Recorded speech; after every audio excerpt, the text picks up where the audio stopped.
Anice, faz tempo que eu não vejo a Anice também. Tudo bom, Via? Tudo bem, professor? Boa noite. Tudo jóia? Anice.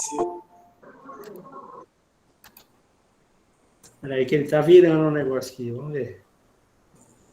Não sei se a internet que está meio devagar, o meu computador. Agora, beleza. Vai lá, Roberto, faz a abertura oficial. Vamos lá, né? Vamos começar, né? Você estava com saudade, né, professor do senhor, né? O professor sumiu por um período, né? Trabalhando, fazendo outras coisas. Nós tivemos a live da professora Andréia, né?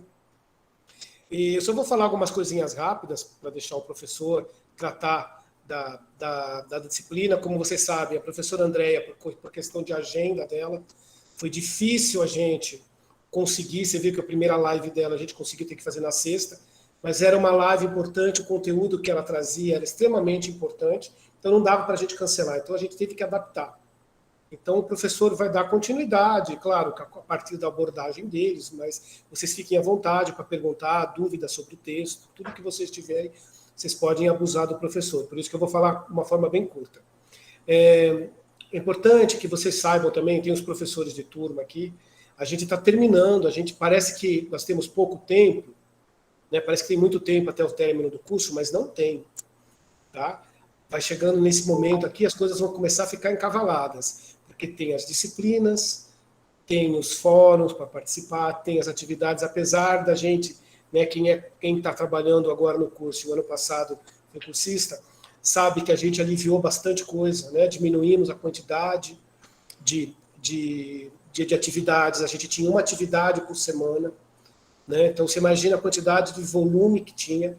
Aí, durante o curso, né, professor Flávio, a gente conversando, a demanda dos cursistas foi reduzido. Então, para esse ano, a gente fez essa redução. Então, vocês têm uma atividade e tem o fórum. Mas isso é imprescindível para a gente. A gente sabe que vocês fazem outros cursos, que vocês têm atividade, né? Uns dobram, outros trabalham o dia inteiro, tem família, tem um monte de coisa. Mas é algo importante da gente comentar, é que a gente não pode deixar que esse curso seja um curso como qualquer outro, né? A gente precisa dessas questões. E como são textos que são complexos, não são textos fáceis para ninguém, né? A gente estava comentando um pouquinho antes né, quando abriu, eu, professora Raíssa e o Fabiano, a gente estava conversando que para mim essa temática ainda é complicada e o professor falou que para ele também, né? Ele ainda está aprendendo a temática, ou seja, todos nós estamos no mesmo barco. Claro, o professor Flávio ele tem mais experiência, ele tem mais leitura que a gente, né? Então, é claro que ele consegue resolver essas questões mais fácil, mas a gente que está mais aprendendo, que está aprendendo agora, alguns estão pegando essa temática esse ano, a gente precisa fazer com que vocês leiam. E a questão do fórum é algo importante, porque é o momento de vocês trocarem ideia, né? Eu gosto muito da ferramenta do fórum, porque às vezes a gente não tem nem ideia do que está acontecendo, né? E às vezes a gente tem vergonha de perguntar ao professor, tem vergonha, isso faz parte. Mas é ali no fórum, quando você vê algum colega falando, alguém falando, a gente consegue encontrar um fio do que a gente está fazendo. Tá? Então, é importante, né? Então, o que a gente tem de diferente? A gente exige que vocês façam um trabalho mínimo, mas vocês não têm nota. Vocês têm simplesmente faz ou não faz. Ninguém fica recebendo mensagem, né? Não, tá errado, né? Não, a gente não faz isso, porque não é proposta. Mas a gente precisa que vocês façam alguma coisa. Não dá para vocês terem no seu currículo um certificado de uma universidade, como a Universidade Federal de São Carlos, e não fazer nada. Não é a proposta. Tá? Então, a gente sabe da demanda, a gente abre, você vê que a gente de vez em quando fecha disciplina, abre disciplina, está tudo aberto. A gente sabe que os professores de turma, eles fazem um monte de coisa, faz live, faz uma coisa, faz outra, para trazer os cursistas de volta, tá bom? Então, é importante que vocês entendam que vocês precisam participar, tá? Então, as disciplinas continuam abertas, é só vocês entrarem, lembrando que vocês têm que fazer, se vocês quiserem vir com a nota 10, né, no currículo de vocês, né, no histórico escolar, basta fazer todas as atividades. Vocês precisam entregar e fazer pelo menos 2 postagens de fórum. Ah, eu fiz uma postagem. Fez uma postagem, é considerado 0. Por quê? você tem que fazer no mínimo 2, tá? Então você não vai ter 5. Então a gente sempre fala isso, eu fico repetindo isso e acredito que os professores de turma também falam bastante sobre essa questão, tá? Então, sobre as disciplinas, é importante que vocês façam. Se tiver dúvida, eu estou à disposição, tem os professores, tem o professor Flávio, vocês podem chamar quem vocês precisarem, tá bom? A gente está sempre disponível. Eu não deixo de responder, eu atendo gente, às vezes, de domingo. Teve um dia que era domingo, era 10 horas da noite. Eu recebi a mensagem, mas eu vi que a professora que estava perguntando, que era o momento que ela estava para estudar. Se eu te respondesse na segunda, ela não ia fazer na segunda-feira. Então, e nós trabalhamos, está todo mundo trabalhando de forma voluntária, né? Então, isso é importante que vocês saibam. Então, a gente está fazendo o máximo que a gente pode para a gente te dar um curso de qualidade e que a gente faça com que vocês pensem diferente, né? Que o reflexo disso seja o quê? Sejam os nossos alunos, não é isso? O nosso foco são os nossos alunos. Só que através do quê? Através de vocês. Então, se a gente conseguir fazer com que vocês criem, né, reflexão, que eu acho o grande problema, eu acho que a grande questão de tudo isso é fazer vocês pensarem, não é vocês pensarem igual a gente, igual o professor Flávio, igual a mim, igual ao Foucault, não, vocês têm que pensar como vocês. Mas esses questionamentos são importantes para que vocês reflitam sobre a prática e como vocês se portam dentro da sala de aula. Então, isso é a questão dos cursos. Sobre a questão do TCC. O TCC, a gente vai... você viu que eu coloquei um cronograma para vocês. Vocês vão ter que ter entrega. A gente vai colocar essas datas. Você viu que nós colocamos. Essas datas, se vocês relembrarem, era para ter sido feito entregue o ano passado, né? A gente ia fazer, mas a gente conversando, viu a demanda, volta das pessoas, o desespero, preocupação com o Covid, com esse tipo. Então, nós adiamos em 2 meses o que era para ter sido entregue.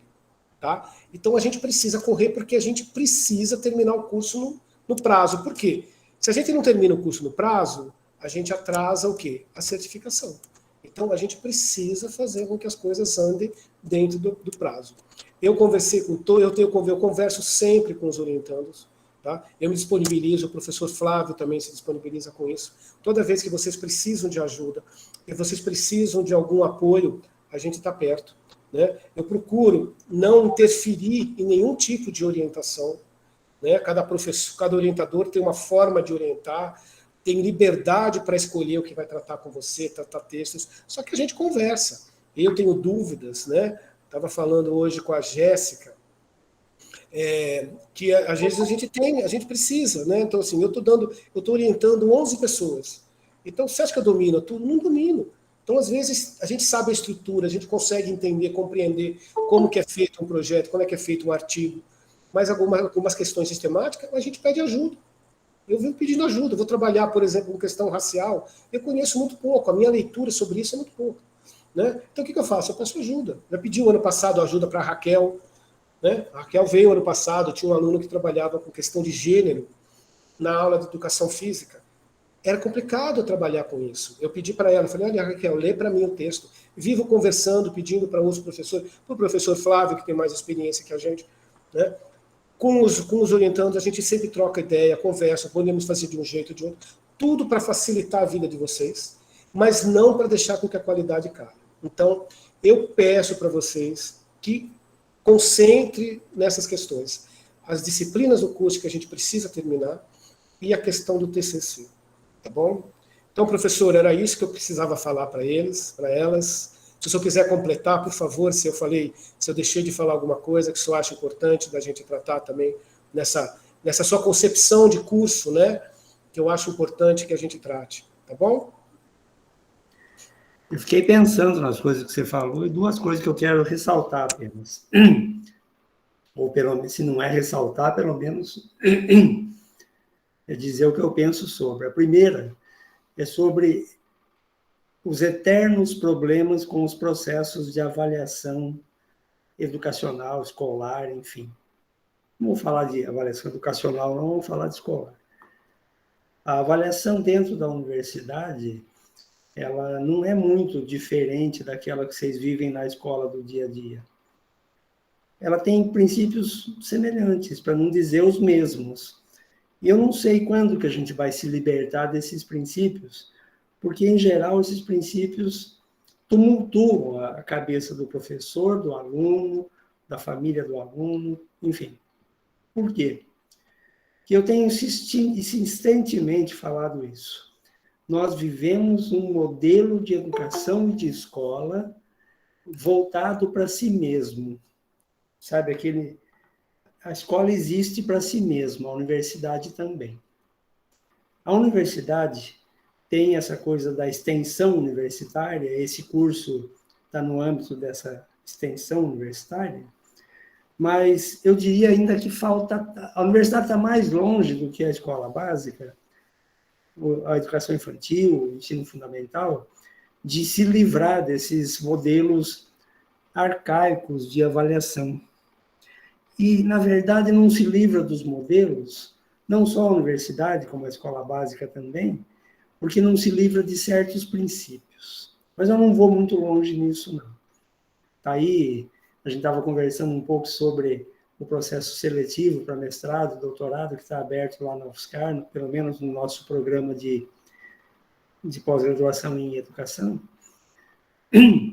O Roberto não quer que eu fale, mas a data de inscrição foi prorrogada para o dia 28. Então, não sei se tinha gente planejando fazer e estava desistindo porque não estava sem tempo, agora ganhou mais um prazinho. De qualquer forma, esses processos de avaliação, eles são baseados num princípio muito simples que tem a ver com o que a gente vai trabalhar nesse encontro de hoje. É o princípio da exclusão. Por mais que se fale em inclusão, o que a gente faz na escola, e aí eu estou incluindo a universidade, é exclusão.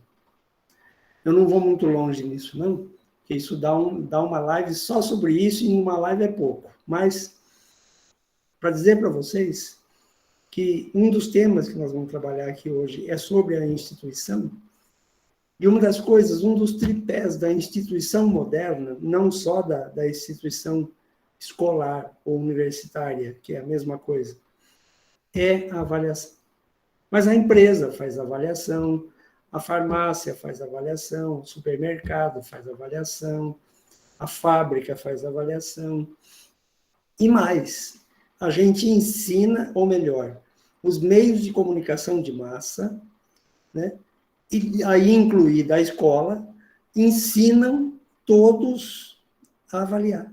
Então, agora é uma coisa de que o consumidor tem que avaliar, agora o filho tem que avaliar, o pai tem que avaliar, todo mundo tem que avaliar, e a coisa virou um buraco tão fundo esse negócio, como dizia um amigo meu, ainda a gente não conheceu o fundo do poço, mas ele dizia assim, e o que é pior, tem o porão do fundo do poço. Então, quando a gente chegar no fundo do poço, ainda não dá para ser feliz, né? Por quê? Porque essa coisa da exclusão é um princípio que corre nas nossas veias. Eu lamento informar. Não é o Jornal Nacional isso aqui, mas eu estou fazendo às vezes, né? Começando, abrindo, ele fala boa noite, depois descarrega só notícia ruim. A primeira é essa. Nós somos pessoas que, supostamente, a gente acredita na avaliação e de que isso sirva para melhorar as coisas, mas a avaliação tem um outro nome, o Foucault chama divisor de águas. Os que têm sucesso e os que têm fracasso. O próprio professor Charlot também trata dessa questão. Mas eu não vou tratar hoje da avaliação, eu gostaria de uma outra oportunidade de tocar nesse assunto. E se o Roberto me der essa oportunidade, nós vamos voltar. Olha só como é. A outra coisa que eu queria dizer é que quando eu crescer, eu quero orientar 11 pessoas, que nem o Roberto, sabe? Assim, eu não sei se eu dou conta, né? Porque orientação é um negócio muito sério. Aliás, eu vi a carinha da Isabel por aí, aqui ela deve estar por aqui. Vai lá. Ô, Isabel, você sarou, filha? Tá boa? Então, eu esqueci de falar para vocês que orientam comigo, então agora é um problema só de orientador com seus orientandos. Não pode ficar doente nesse período, tá? Eu não estou autorizando ninguém a ficar doente. Como se a gente pudesse, né, Fabrina? Assim, ó, Eu estou distribuindo senha e, nesse momento, não tem senha para ninguém. É brincadeira, é que a gente esquece que para fazer curso, para estudar, e durante a nossa vida de estudante, antes de chegar nesse momento da vida, a gente já sabia disso também. Eu falo, a Raíssa vai lembrar, a vida não para a gente fazer curso, a vida não para a gente fazer uma especialização, não para fazer um TCC, um mestrado, um doutorado, não, a vida não para, pelo contrário, né?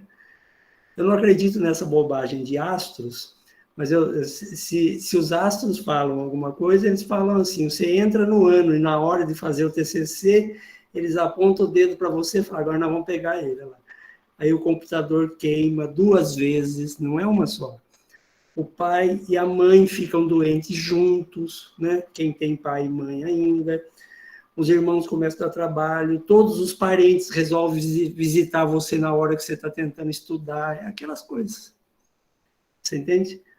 E a gente, é uma brincadeira meio séria, mas o que está acontecendo?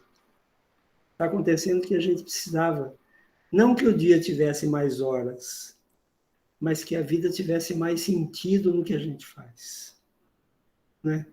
E a gente tem que se dedicar, às vezes, horas para coisas que não fazem sentido. Isso judia muito da gente. Isso atrapalha a gente. Enfim, mas não vamos aqui agora fazer desse começo o muro das lamentações. Né? Nós não vivemos nem no mundo, nem na ilha da fantasia, mas também a gente não precisa se agarrar no muro das lamentações. Conclusão. Cada um faz o que pode, né? Então, é assim que vai ser. O que eu vou tratar com vocês hoje? Eu conversando com o Roberto, ele é o termômetro do curso, ele sente o pulso do curso, ele conversa com todo mundo, com orientadores, com professores, ele me chama atenção toda hora, porque eu também sou professor do curso, sou orientador, enfim, e ele faz o papel dele. Quem mandou dar esse papel para ele? Ele cumpre, né? E cumpre muito bem. Então, o que eu queria tratar com vocês é um pouco por conta desse pulsar do curso. O ano passado, nós tivemos 3 disciplinas que tratavam dessa perspectiva teórica fundada nos escritos do Michel Foucault. Foi uma overdose. Aí, para esse curso, a gente combinou de juntar daquelas 3, 2, e ficou uma só, que a professora Natália trabalhou com vocês. E trabalhou bem. Dá gosto de ver, né, Raíssa? Vocês que eu conheci na graduação, a Natália eu não conheci na graduação, mas fez o mestrado comigo, o doutorado comigo, e hoje eu assisti às aulas dela, assim, é muito gostoso de ver vocês que permanecem estudando, interessados, enfim, e se desafiando por textos que a gente sabe que não são fáceis, são teorias que são referências mundiais, não é qualquer um que fala assim, eu entendi o Michel Foucault, eu acho que nem ele entendia ele próprio, então a gente precisa ter um pouco mais de humildade, né? Pois é, e por conta disso, no ano passado eu fiz várias lives com relação a textos do Michel Foucault. Na verdade, é porque eu estava com um pouquinho mais de tempo que eu tenho hoje, então eu não queria ficar longe da turma, e aí eu marcava live toda semana, eu não sei como é que o povo não desistiu, mas enfim, estou eu aqui. Nós vamos tratar aspectos dos escritos do Foucault, eu não vou tratar a relação do Foucault com a infância, com a criança talvez, mas com a infância não, porque é o objeto da disciplina da Andréia. Gosto muito da aula dela, assisti a aula dela, sei o que a Andréia escreve, mais ou menos. Não é à toa que eu chamei ela para o curso, é uma pessoa muito competente nesses textos, enfim. Admiro muito o trabalho dela, e tão jovem, já tão experiente como ela se apresenta.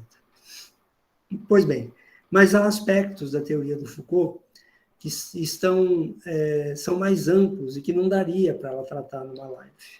E, lamentavelmente, ela não tinha outra agenda para fazer mais 1, 2, 3, enfim. Então, eu falei, bom, Vamos cumprir essa lacuna aí. Então, eu vou tratar alguns temas que têm a ver, atravessam a disciplina da Andréia, mas vão para além dela também. Eu vou começar perguntando uma coisa para vocês. E aí eu sempre falei, a Raíssa vai lembrar, que ela teve com a gente desde a graduação, né, Raíssa? Não esqueçam que eu escuto pensamento, inclusive pela internet, tá? Então, se tem gente pensando assim, Raíssa, lá vem ele com aquelas perguntas dele de novo. Pois é, então, gente, vai aí a primeira. O que nasceu primeiro? A organização ou a instituição? 30 segundos para você pensar. Já passou 2. O que nasceu primeiro? A instituição ou a organização? Eu acho que eu fiz essa pergunta quando vocês estavam na graduação, não foi não, Raíssa? Em alguma daquelas disciplinas? Professor, acho que foram feitas umas 1000 perguntas. E a gente está tentando responder até hoje. Olha, meu Deus do céu, fazendo propaganda enganosa da menina, pelo amor. Sim, eu lembro da pergunta que foi feita na minha banca até hoje. Eu não esqueço. E qual foi? Era assim: se eu encontrasse com você no semáforo, o semáforo fechou, você tem 30 segundos para me falar o que você quer pesquisar no mestrado. O que você vai me falar? E eu guardo essa pergunta até hoje, né? Porque para o doutorado eu vou precisar responder ela de novo. Tá vendo? É assim. Eu falava isso aí, eu vou lembrar por quê. Porque quando o sujeito vai fazer uma pesquisa, seja aqui no curso, seja um TCC, um mestrado, um doutorado, que ele já está dentro do curso e tal, aí ele tem um projeto de pesquisa, um projeto como nós fizemos aqui também, estamos fazendo com o pessoal que orientou comigo na pós-graduação, no mestrado e doutorado, eu falava isso. Falava assim, sabe por quê? Porque é o seguinte, naqueles 28, 24 segundos ali que vai abrir o sinal, se a pessoa parou do seu lado, sabe que você está fazendo uma pós, pergunta para você assim, sobre a sua pesquisa, o que você está pesquisando? Já leva alguns segundos para ela parar, olhar para você, falar um oi, fazer a pergunta, e aí você pensar alguns segundos. Já foi mais da metade do tempo. Se no tempo que restou você der uma resposta para ela e ela entender, é porque você sabe o que você está fazendo. Se você ficar pensando, o sinal abriu, fechou, o pessoal está buzinando atrás de você, porque você ainda não tem muito claro o que você está fazendo na pesquisa. Eu estou pesquisando o quê? Bom, mas vamos deixar isso de lado. Bem lembrado, Luiz. Vamos de volta à minha pergunta. O que nasceu primeiro, a organização ou a instituição? Essa pergunta tem uma pergunta dentro dela. Antes da Adriana, de eu dialogar com você, Adriana, eu vou sugerir para a gente pensar uma coisa que está dentro da pergunta. Vocês já definiram para vocês claramente o que seja uma instituição e o que seja uma organização? Por que você disse instituição, Adriana? Eu penso que a instituição, ela seja... Eu penso que a organização esteja dentro da instituição. Sei. Porém, eu acho que a humanidade é tão maluca que a gente deve ter conseguido institucionalizar antes de organizar. Nossa, que legal a ideia. Mas, assim, não saberia explicar. Na verdade, eu até coloquei a interrogação porque fiquei na dúvida. Uhum. Mas eu acho, assim, que pela lógica seria o inverso. Pela lógica seria a organização primeiro para depois a instituição. Por quê? Mas qual lógica que diz isso? Não, eu penso que pela lógica você deveria primeiro saber como organizar para depois instituir aquilo para dar andamento. Uhum. Mas pensando em como funciona a humanidade, eu penso que a gente pensou primeiro na instituição para depois tentar organizá-la. Nossa, eu nunca tinha pensado nessa perspectiva. Interessante. Não, pode ser maluquice, mas assim, considerando a humanidade como a gente a vê conhece, né? Dentro da perspectiva histórica, eu imagino que assim, que as relações de poder ficam muito mais claras dentro da instituição do que dentro da organização, ao meu ver. Então, eu acho que, em função disso, pode ser que tenha sido um caminho para que a instituição tenha nascido antes. Mas posso estar bem errado. Olha lá. Estou aceitando mais contribuições. Gostei, Adriana, gostei, porque você problematizou de forma interessante. Vou fazer uma pergunta para ajudar nessa pergunta. A hierarquia sempre existiu?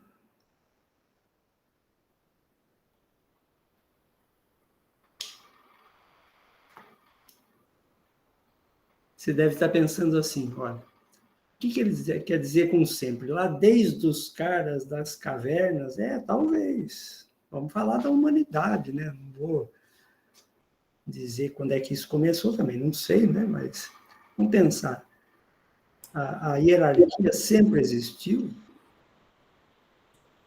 Talvez através da força, se a gente pensar lá nos primórdios, lá nas cavernas, acho que não era uma coisa, não era hierarquia como a gente define hoje, mas já era o mais forte acaba prevalecendo, acaba dominando de alguma maneira naquele período. Certo. Olha que ideia interessante. A hierarquia tem a ver com a relação de força. Nesse sentido, a Adriana tem razão, com certeza. Por quê? O mais forte, provavelmente, sempre dominou o mais fraco. Eu digo provavelmente, sabe por quê? Porque vai aí uma sugestão que é uma meia pergunta, que ela não está em formato de pergunta, mas é assim. E as estratégias? Não é todo mundo que tem estratégia para alguma coisa? Estratégia para conquistar um namorado, para conquistar uma vaga num concurso, para educar filho, para ensinar um bebê a comer com a colher, né? Estratégia na vida, não é? Até as coisas mais simples. Eu tenho uma estratégia de pôr o meu despertador para tocar 15 minutos antes, porque aí eu sei que eu posso dormir mais 15 minutos. É uma estratégia, né? Não que a gente vai enganar a gente próprio, porque a gente fica até, né? Tem muita gente que eu já ouvi fazer. Eu achava que era só eu, mas tem mais gente que faz isso. Estratégia, veja, estratégia, hierarquia, a técnica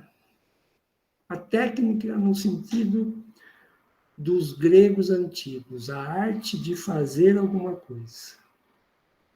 O conceito atual de técnica é distante desse conceito grego, da tekne grego.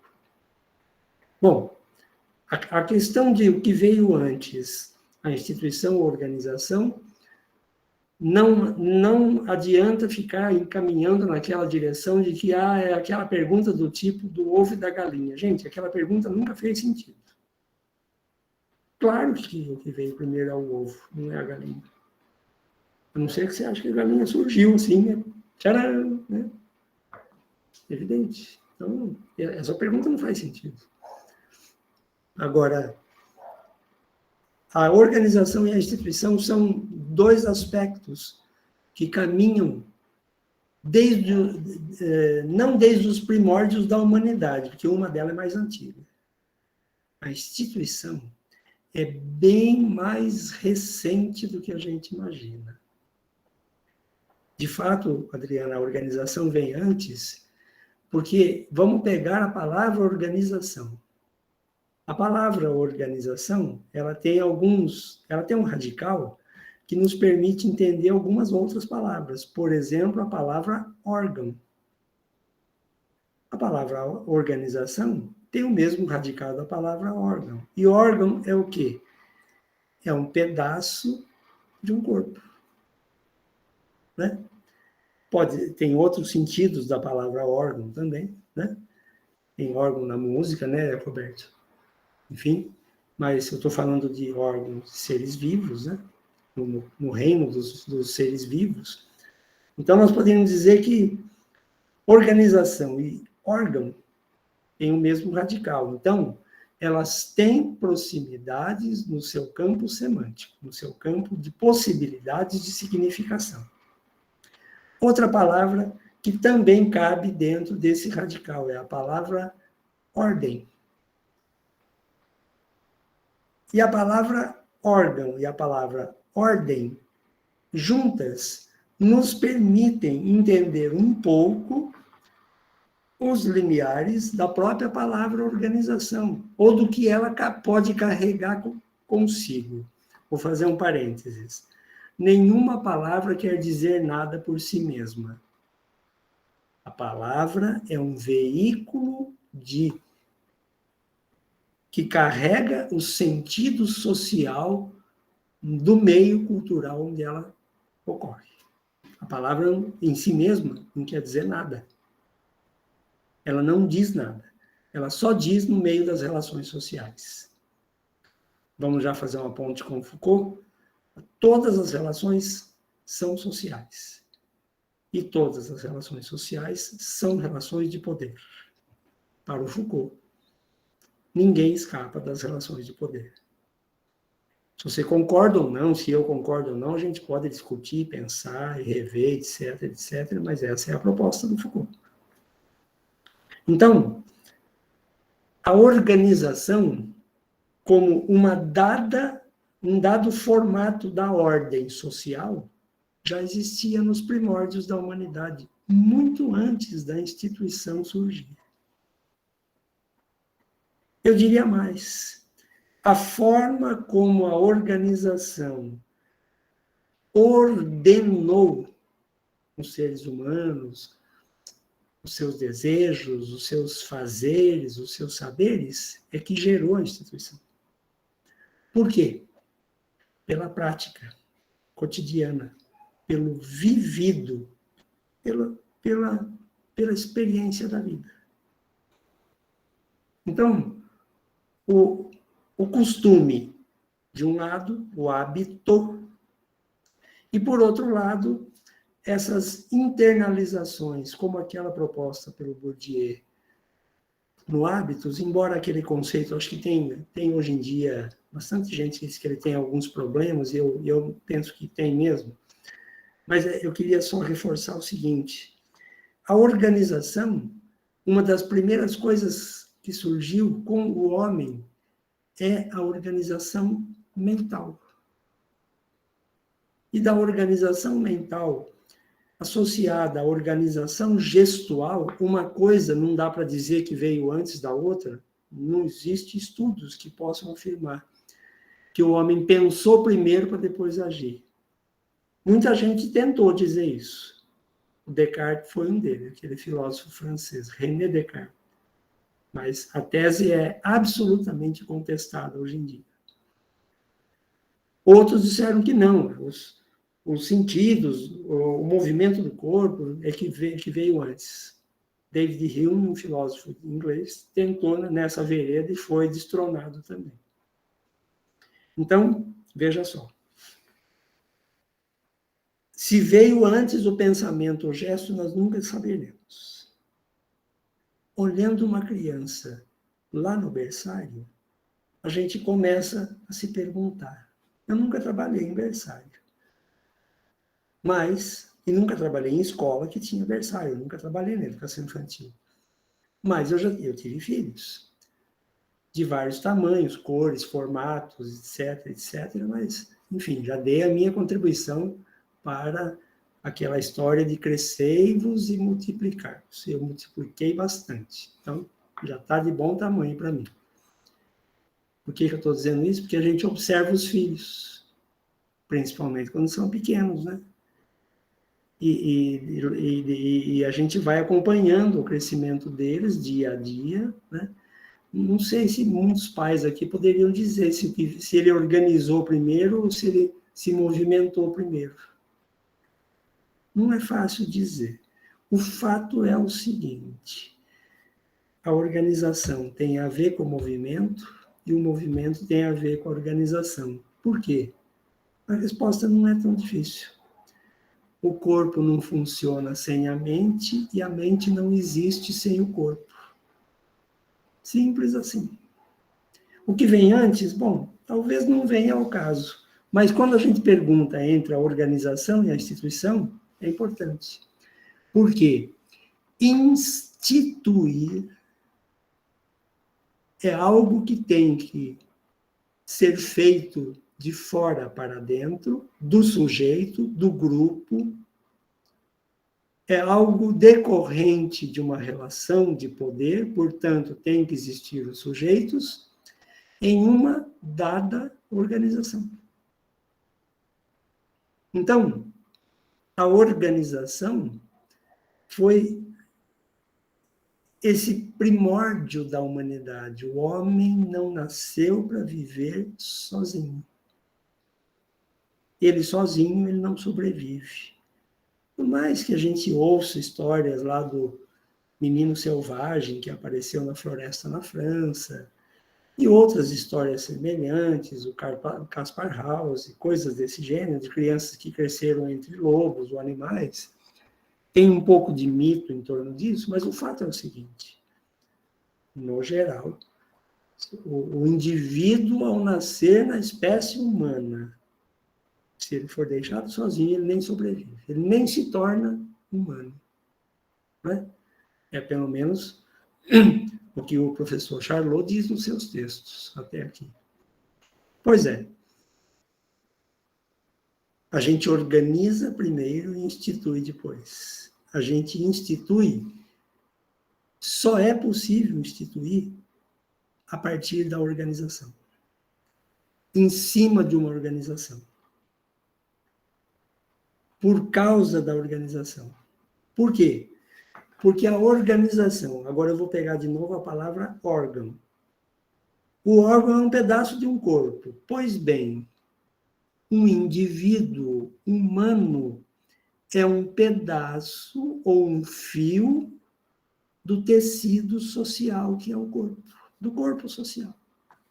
Essa ideia de corpo social, desde o século XVIII para cá, do final do século XVIII para cá, sobretudo, quando surgiram as principais ciências que a gente conhece hoje, né? Como a anatomia, o que existia antes não era anatomia, era outra coisa. A anatomia surgiu no século XIX. Não é que não existia o estudo do corpo, mas entre estudo do corpo e anatomia tem uma diferença. A anatomia como ciência, como discurso científico, só nasceu no século XIX. A economia também. E outras mais.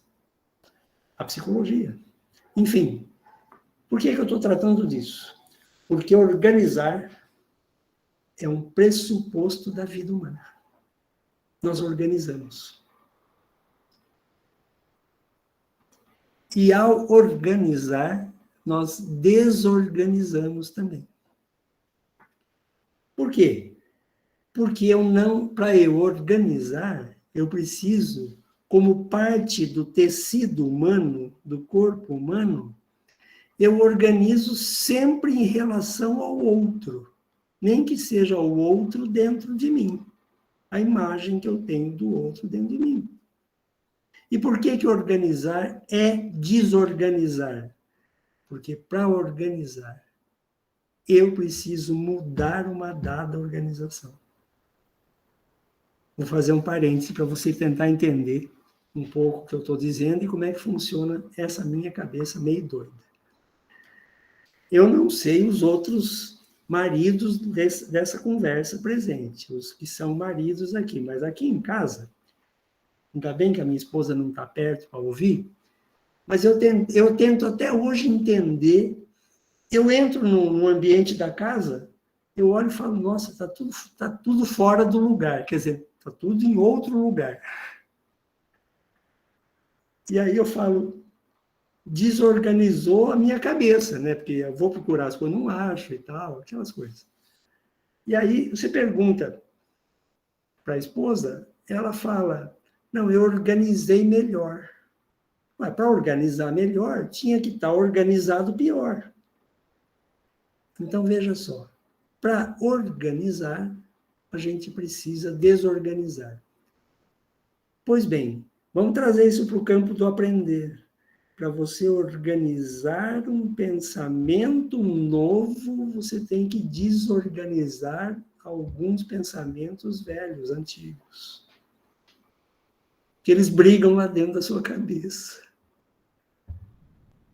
Ou você nunca falou assim... Bom, a Adriana deu um exemplo aqui. Ela falou assim, primeiro que ela colocou a resposta em formato de pergunta. Isso é malandragem comigo, né? Também, fala sério. A instituição, ela pôs uma interrogação.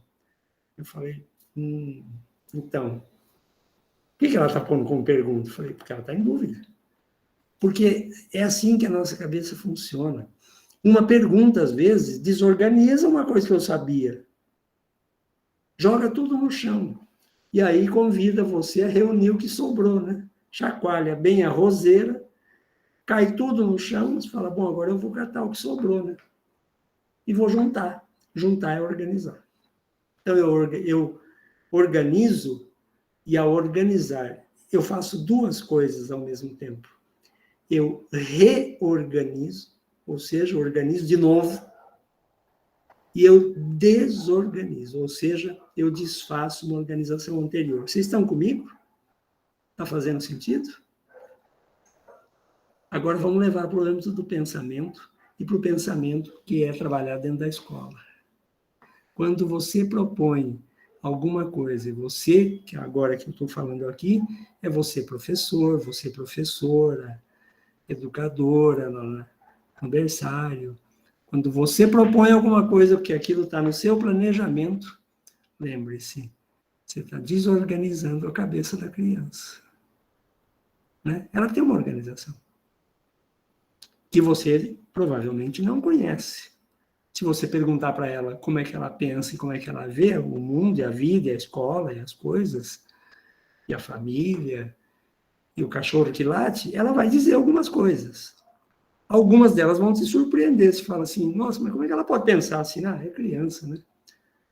Como se ser criança fosse assim, ela vai aprender a pensar. Não, ela nasceu pensando, ela já sabe pensar. Só que ela pensa de um jeito diferente do seu. Aí vem a instituição.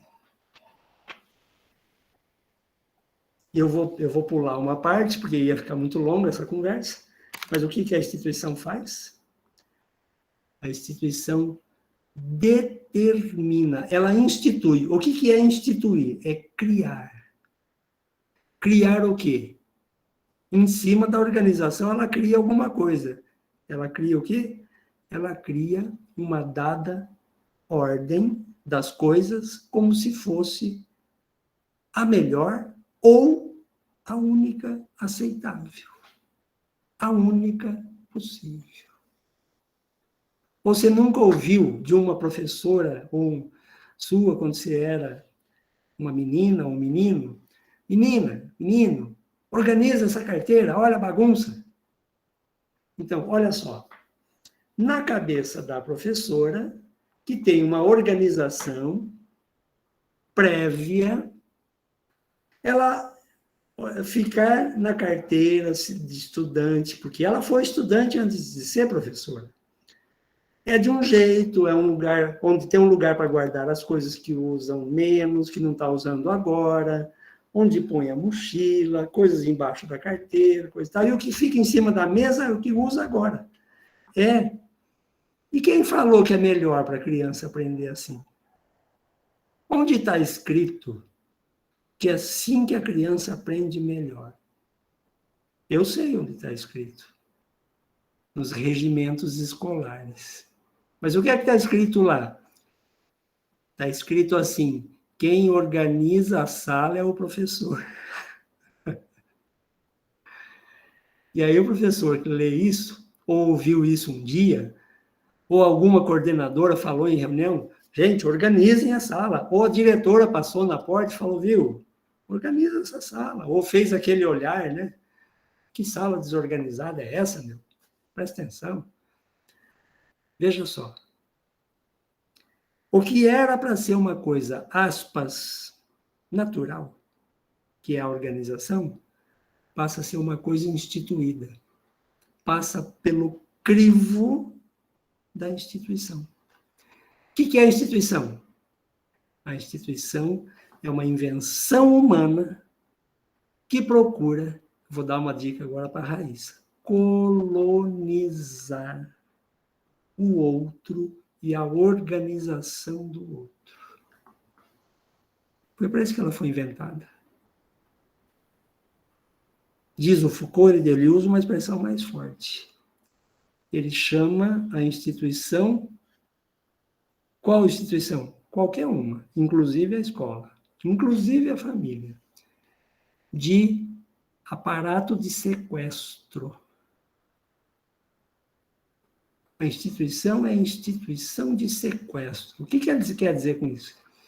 Quer dizer que a gente captura o sujeito, tira ele da sua organização e enfia ele numa caixinha que nós construímos para ele ser feliz, na nossa visão.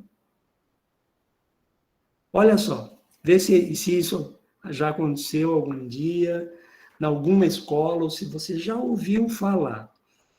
Vamos, crianças, agora guarda o livrinho de matemática, o material de matemática e pega o de português.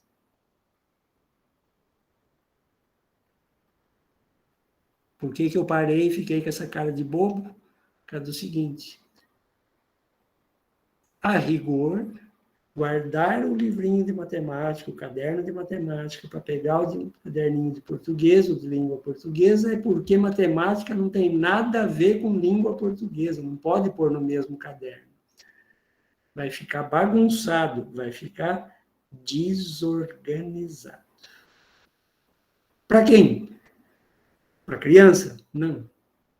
No critério da professora. Na forma da professora conceber qual é o material ideal.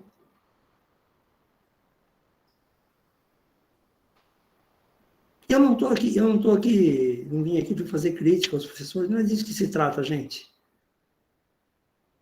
O que eu estou falando aqui é o seguinte: a organização é um pressuposto da vida humana. Quando a criança pega uma caixa de brinquedos e esparrama pelo chão, e depois a gente chama aquilo de bagunça, é porque a forma de usar aquele espaço, se for a sala da minha casa, vai me atrapalhar a andar, eu vou pisar nos brinquedos, eu cair, outra criança também tropeçar, etc. Eu dou 1000 explicações. Mas a única explicação que eu não dou, ou não dou nem para mim, eu não me dou, e não falo para a criança, é que aquela é a organização dela brincar. Muitos até cedem, muitos até desistem. Eu já admiti. Essa casa é uma casa de criança, viu? Então, quando você vai receber um parente, um visita, um amigo, alguém, deixa eu avisar você. Aqui é uma casa de criança. Você sabe o que quer dizer, né? É uma casa bagunçada. Bagunçada por quê? Porque tem que estar tudo no seu lugar. Presta atenção nessa frase. Tudo tem um lugar para estar. Então tem que estar tudo no seu devido lugar. Estar tudo no seu devido lugar, diz o Foucault, é mais ou menos assim, olha. A cada cela, um prisioneiro, a cada leito do hospital, um paciente, a cada máquina, um operário, a cada carteiro, um aluno. Olha como está todo mundo no seu lugar. Mas não tem um incômodo aí nessa conversa? Para mim tem um incômodo, que até hoje eu luto contra esse negócio, mas não consegui contestar. O incômodo é o seguinte: tem algo de prisão, de fábrica na escola. E tem algo de escola na prisão, na fábrica, na família, na igreja. Vou indicar um filme. Estava demorando, né? Eu sei que você está pensando nisso. A cara da Raíssa. É um filme não muito recente, mas é um filme que eu gosto muito. Só que eu não consegui decidir até hoje se é um filme sobre prisão ou se é um filme sobre escola. Chama-se Um Sonho de Liberdade. Tem, acho que na internet aí, vocês devem achar. Depois que se tiver um tempinho, se você não assistiu ainda, assista, para tentar responder essa pergunta. Ah, a Bianca já assistiu e gostou. Assiste de novo, Bianca, para me ajudar a responder. Aqui é um filme de uma prisão que tem uma escola ou é um filme de uma escola que tem uma prisão? E sabe de uma coisa? A gente nessa vida adora as certezas.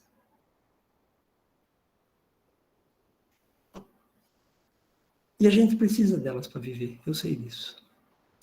Eu dou sempre esse exemplo, diz a minha esposa, porque eu já fiquei velho, fico repetindo as mesmas coisas até os exemplos. Vai ver que ela está certa.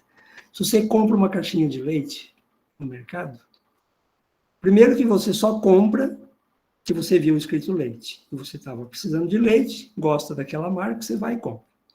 Segundo, porque você acredita que tem leite dentro da caixinha. Você não está vendo o leite. E não vem falar para mim, fala, não, mas faz tanto tempo que eu compro caixinha de leite, toda hora que eu abro tem leite, você não vem com essa conversa, não. Porque eu vou dizer uma coisa para você, não é porque você só viu cisne branco até hoje que existe cisnes brancos, né? Um dia você pode abrir a caixinha e ter outra coisa lá dentro. Inclusive leite estragado. Leite estragado não é leite. É leite estragado.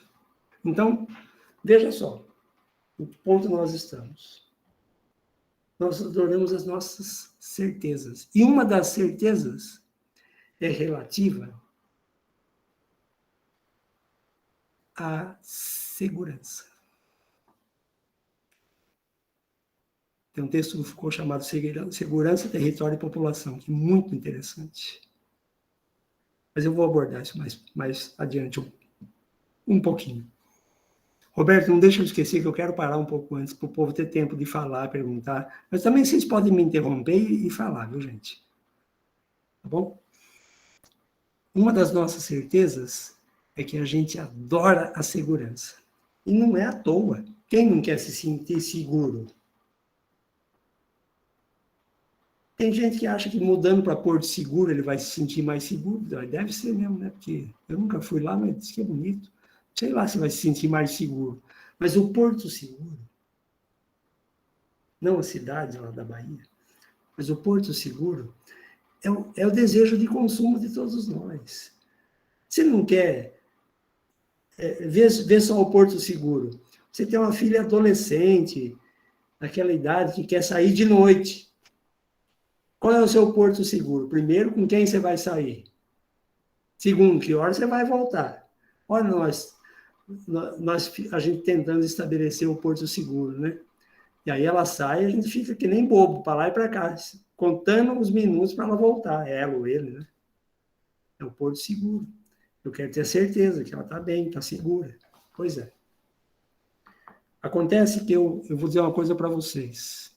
Em nome da certeza, em nome da segurança, e uma coisa está ligada à outra, a gente faz umas coisas bem estranhas, gente. Sabe aquela história de que de perto ninguém é normal? Então, eu vou dizer para você por quê. Você sabe qual que é o lugar mais seguro do mundo? Eu vou dizer para você onde é. Ele existe. É a cela solitária de um presídio de segurança máxima no meio de uma ilha no oceano. Olha que lugar seguro, cara. Ninguém vai te incomodar lá. Não tem lugar mais seguro que esse. Mas não, o senhor não exagera, né? Eu gosto de segurança, mas não vamos... Não, sabe por que eu falo isso? Porque a gente agarra a tal da segurança com tanta força e com tanta certeza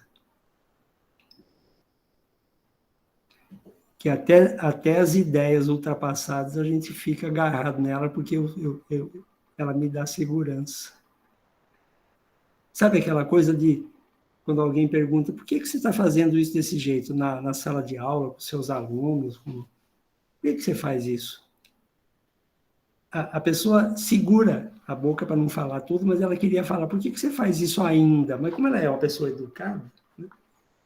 Ela fala, por que você faz isso? Ah, porque eu sei fazer assim. Quanto tempo faz que você trabalha na educação? Faz 15 anos. Quanto tempo faz que você faz desse jeito? 14 anos, 363 dias, e amanhã vai fazer 15. Por quê? Porque é o que eu sei fazer. Sabe o que é isso aí? Isso aí chama-se síndrome de Gabriela. Né? Eu nasci assim, eu vivi assim. Você sabe essa conversa? Não quer dizer que ter segurança é ruim. Quer dizer que segurar demais é prisão.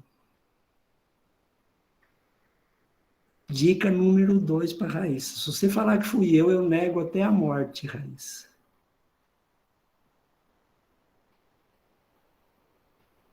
Colonizar o outro não é algo tão abominável assim no dia a dia, sabe por quê?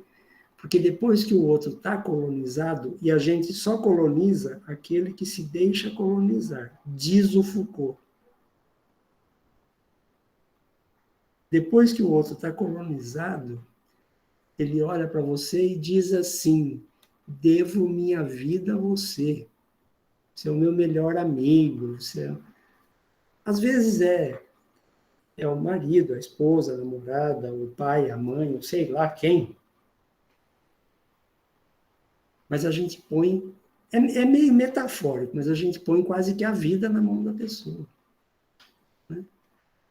Então, quando a gente age assim, é porque a gente transforma a cela solitária do presídio de segurança máxima do meio do oceano. Eu vou usar uma expressão que eu aprendi com os meninos, chama de cafofo.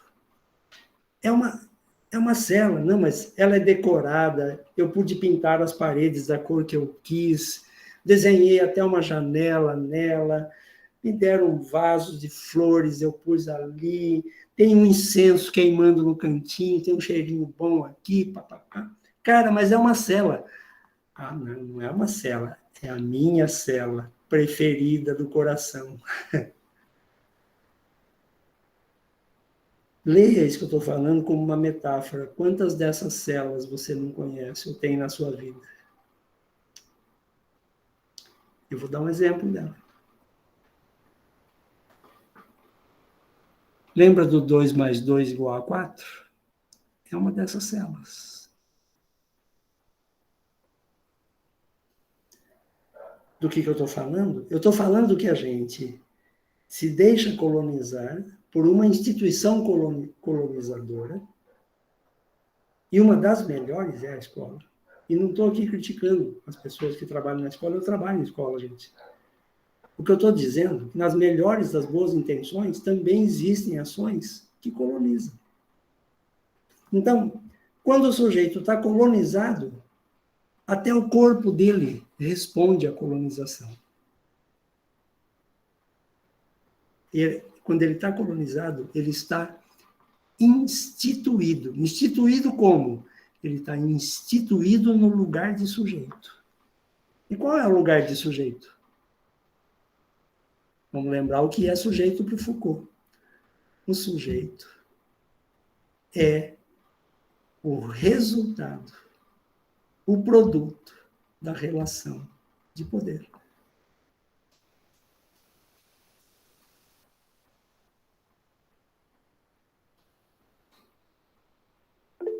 Pode falar, Raíssa. Quando o professor fala que a gente se deixa colonizar. Mas isso não acontece de uma forma tão passiva assim, né? Eu fiquei pensando... Compassiva? Passiva, entendi. Eu fiquei pensando assim, não sei, vou dar um exemplo em sala de aula. A gente coloniza o nosso aluno o tempo todo, vai? Sim. Ou até mesmo o conhecimento. É o conhecimento que é passado. Mas isso vai interferir nesse processo de subjetivação do meu aluno, não vai? Então, é que quando, não sei, é isso que eu quero saber, não é uma forma tão passiva, a que a gente não vê como que isso chega no nosso aluno. Não sei se eu estou me fazendo entender. Eu estou entendendo, vamos ver. Segue. O que mais você quer? Não, é isso que eu quero saber, esse processo, como que é? Esse é o chamado o processo de subjetivação, ele é isso, um processo, um movimento de transformar o sujeito de A num jeito de ser B. O sujeito A vira o sujeito B. É o mesmo sujeito, só que de um outro jeito de ser. Tudo bem? Pois é. O processo de subjetivação é o processo de transformação de uma subjetividade A numa subjetividade B. Dito de outra forma, o sujeito A, a subjetividade dele é a forma que ele lê o mundo. Ele vê de uma determinada forma. Aí ele passa por um processo que a gente está chamando aqui de subjetivação, por causa dos textos do Foucault, e ele passa a ver o mundo de outra forma. Então, ele passa da subjetividade A para uma nova subjetividade B. Esse é o processo. Pois é. Mas a subjetividade é o quê? A forma dele ver, e se relacionar com o mundo. Pois bem, a pergunta que a gente tem que fazer é: você que é educador, você que é educadora, já parou para pensar que você transforma a subjetividade do sujeito? Você já parou para pensar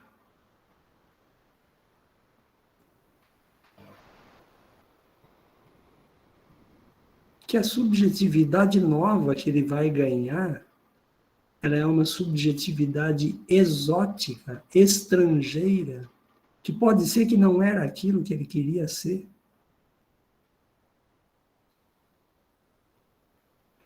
Quantas vezes aconteceu com você, quando criança, quando jovem, adolescente, quando estudante, um professor, uma professora falou uma coisa que você olhou e falou: esse negócio não está batendo. Não entendi bem por quê, mas eu estou com dificuldade de aceitar. Vamos imaginar, eu vou fazer uma pergunta que eu já sei a resposta e você também. Todas as vezes que isso aconteceu, você levantou a mão e falou: viu, eu não concordo com esse negócio aí não, né? Não, todas as vezes é muitas vezes. Na maioria das vezes. Acho que também não, né? Metade das vezes. Eu já estou fazendo um bingo também, né? 20% das vezes. Não, sabe o que eu vou falar para você? Se tem uma coisa que a gente aprendeu na escola, foi obedecer. Obedecer é igual, mais ou menos, a se calar, aceitar e reproduzir. Pode falar, Fabiano. Não, só para saber se está certo, pegando na esteira do que a Raíssa disse, seria a indisciplina, ou alguns casos da indisciplina, uma resistência a essa colonização ou subjetivação? Fabiano, eu vou dizer para você sem medo de errar. Eu não vou falar que é 100% dos casos, mas eu diria para você que a indisciplina é uma forma de resistência. Se o sujeito está certo em resistir daquele jeito ou não, nós podemos discutir, porque às vezes ele resiste de forma violenta. E não é que eu estou defendendo a violência. O que eu estou dizendo é o seguinte: o processo de subjetivação, aquele que transforma a subjetividade A em subjetividade B, não é tão tranquilo assim, tão gostoso, tão, né, gente, passivo, como a Raíssa falou. Não, tem gente que, como diz na gíria, roda a baiana e fala: não, aqui não, comigo não, desse jeito não, agora não, pode parar. Não é? Então, mas vamos pegar no grosso da maioria dos estudantes, nós, inclusive, da maioria de nós estudantes. Quando alguém resistia, com uma certa facilidade, às vezes até com a técnica do silêncio, da professora, ele era transformado em inimigo comum, né, na sala. Aí é o cara que incomoda, né? Com o tempo, ele incomoda tanto, que quando ele incomoda de novo, o olhar de todos é aquele de reprovação, né? Dizer, olha lá, mas ele é assim mesmo, né? Olha como a gente já subjetivou ele no lugar que eu costumo chamar, a partir dos textos do Foucault, de o não lugar. O Foucault usa uma outra expressão também, no lugar da desrazão. Nós estamos com a razão, então ele está na desrazão. Isso é sequestro. Em geral, Fabiano, se a gente soubesse lidar melhor com os eventos, né, com a manifestação mais ou menos violenta das resistências dentro da sala de aula e da escola, talvez, para uma boa parte delas, a gente não faria o que é mais fácil e é o que a gente normalmente faz: classificar o aluno, categorizar o aluno. Em qual categoria? Naquela quinta categoria.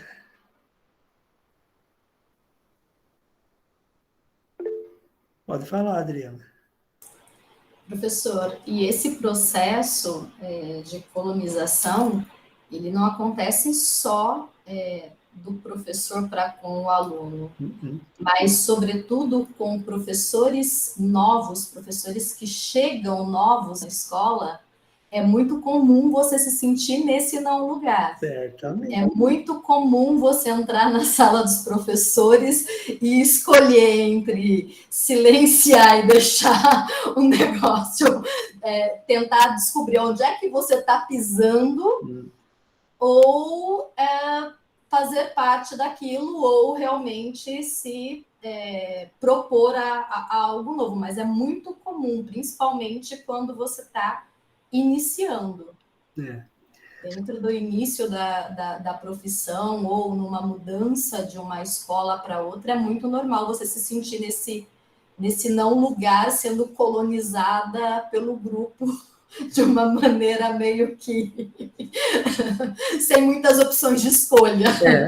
Eu vou dizer duas coisas que você me fez pensar. A primeira é que me veio à cabeça, eu não lembro mais se é real ou se é invenção da minha cabeça, mas eu me lembro de uma cena, que pode ser invenção, mas acho que não. De uma professora nova, que tinha começado aqueles dias na escola, ela estava sentada, o grupo de professores chegou, ela levantou a cadeira, lá na sala dos professores, com aquele tipo de sensação de, será que eu posso ficar sentada aqui, né? Nem sabe?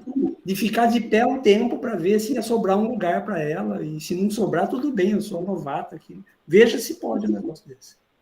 Ou pior do que isso, ela chegou na escola faz 1 mês e meio, faz menos de 1 mês, e agora vai ter aqui uma reunião no HTP. E começaram a tratar um assunto, e de repente ela tem uma ideia brilhante. Sabe quando a novata levanta e fala uma ideia brilhante? Você se lembra da cara que as pessoas fizeram ao olhar para você, que estava escrito assim, escuta, mas o que você está abrindo a boca? Você chegou agora. Onde você pensa que você está? Exatamente isso. Não é não? E ainda tem uma alma bondosa, caridosa, do seu lado, chama você e fala, vem aqui no cantinho um pouquinho, vamos tomar um golinho de café e comer uma bolachinha pedagógica. Deixa eu explicar para você como é que funciona aqui as coisas. Você lembra, Raíssa, que eu falava nas aulas? Né? Chama você no cantinho e fala, esse aqui, sabe o que quer dizer? Quer dizer o seguinte, aqui é um território. E território é uma palavra muito cara para o Foucault. Que território é esse?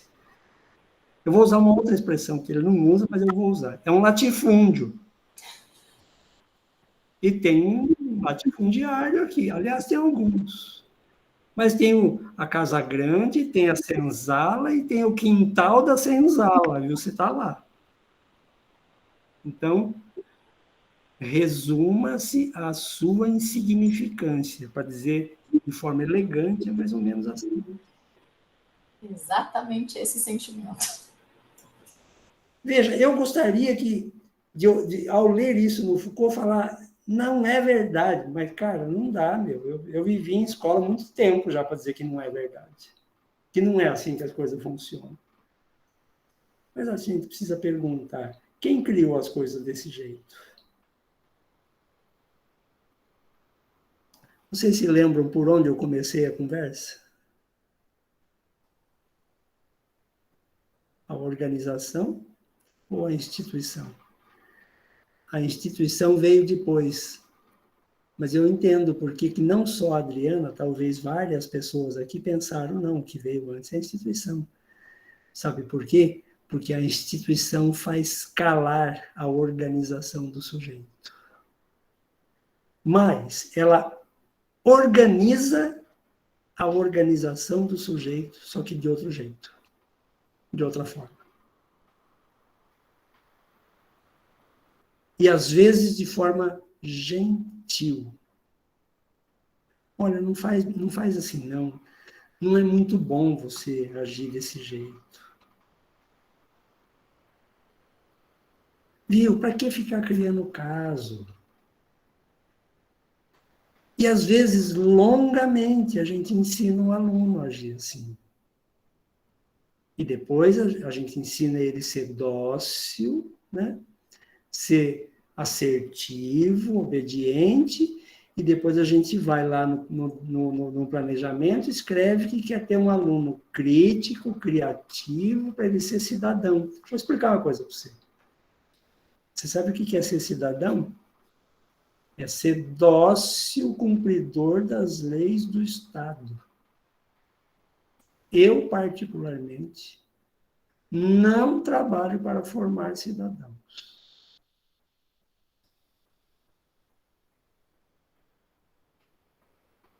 Por que eu tenho que trabalhar? Eu trabalho para formar artistas.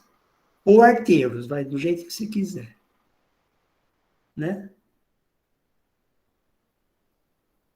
Eu sei que é meio de arrepiar os cabelos, algumas coisas dessas, mas é porque eu também já cheguei na terceira idade, gente, eu já estou autorizado a falar essas bobagens, entende? Então eu não estou ligando mais.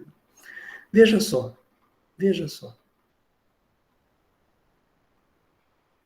A instituição institui verdades para a vida da gente.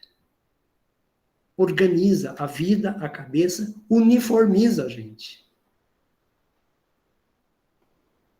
E como a gente gosta de coisa uniforme, né? Como a gente gosta dos uniformes.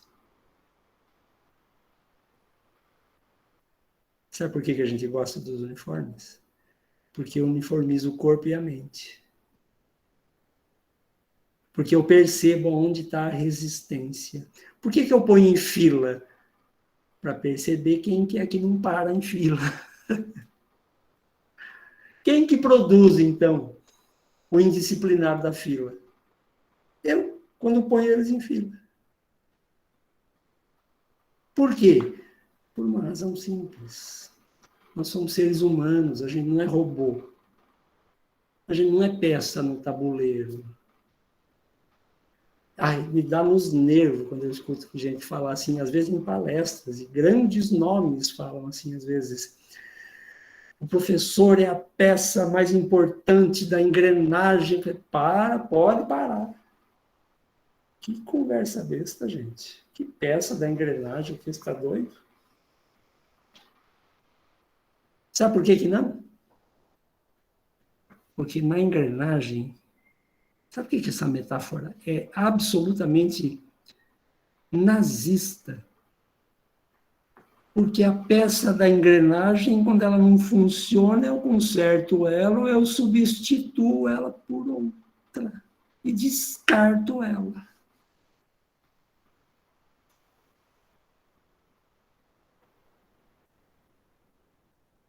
E descarto ela, às vezes, com requinte de crueldade.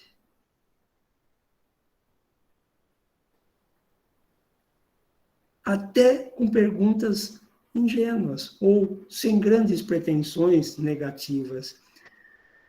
Alguém aponta para você, aquela lá tem 27 anos só nessa escola. Você já pensa assim, nossa, ela está perto de aposentar. Mas você está querendo ver ela pelas costas? Qual é o problema?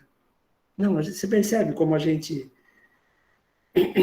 Mas é uma organização que foi colocada, Adriana, dentro da instituição para ela se organizar desse jeito. Por isso que a gente pensa que a organização veio depois.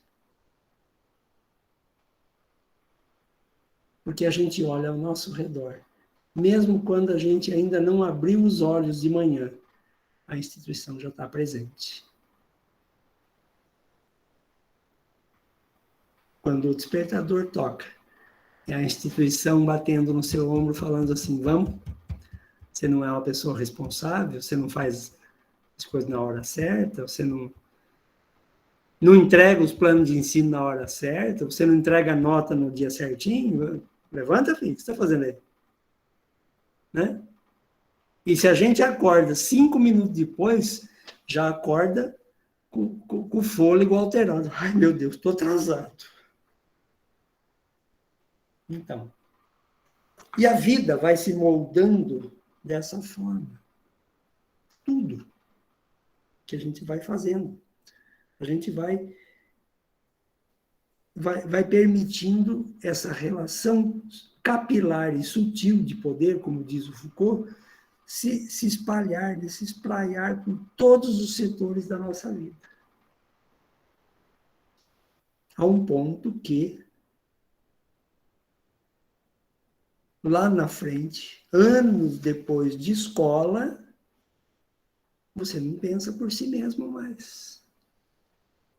Eu passei um semestre, uma vez inteirinho, eu não lembro se a Raíssa estava naquele semestre, no mestrado, acho que estava. Eu passei um semestre inteirinho para tentar trabalhar com os alunos como é que fazia uma boa pergunta. Não sei se você estava, Raíssa, naquele momento. Por quê? Não lembro. Porque eu comecei a levantar perguntas dos projetos das pessoas, as perguntas não faziam o menor sentido. Falei, gente, vamos aprender a fazer uma pergunta direito. E vai, e vai, e vai. E discute, apresenta, e traz fundamentos. Falei, meu Deus do céu, o que a escola fez com a cabeça das pessoas? Ensinou a gente a jogar o tal do famoso jogo do milhão. Eu falo sempre dele porque eu gosto daquele quadro que tinha, acho que no programa do Silvio Santos, lá, 1900, era Cide Almeida lá atrás. Que era assim, ele tinha umas perguntas na mão e o sujeito que acertava ganhava mil reais, ganhava 2.000, ganhava 5, podia chegar a ganhar 1 milhão. Mas acontece o seguinte, ele fazia a pergunta e ele já tinha a resposta anotada naquele papel que tinha na mão dele. O sujeito dava aquela resposta, ele ganhava. Se ele desse uma resposta diferente, ele perdia, e perdia tudo que ele já tinha ganhado antes. A gente trabalha na escola do show do milhão.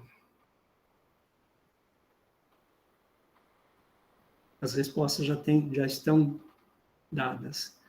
Então, perguntas novas não são lá muito bem-vindas.